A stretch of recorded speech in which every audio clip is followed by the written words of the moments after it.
गे माए जियारा जनकपुर साए लइए का भावरा लागी गेला शाम के बाजार गे माई जियारा जनकपुर साए लइए का कुम्हारा लागी गेला शाम के दुकान गे माई से हो शाम की नाथी न भैया से बड़का भैया बड़की बहिन के भेजत संदेश गे माई से हो शाम की नाथी न भैया से बड़का भैया बड़की बहिन के भेजत संदेश गे माई जियारा जनकपुर साए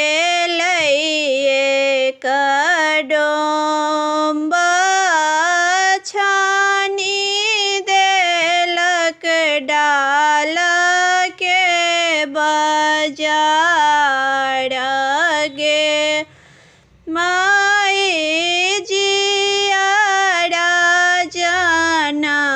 जनकपुर साए लइए कडोम्बा छानी देलक डाल के दुकान गे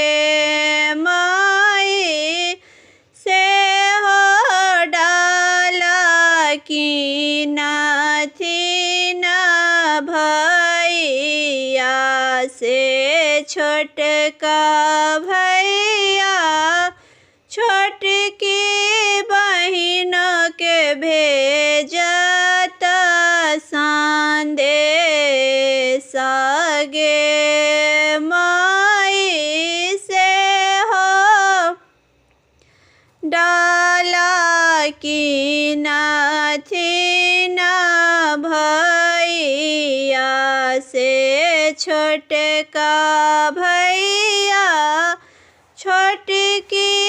बहिन के भेजत संदेश गे माई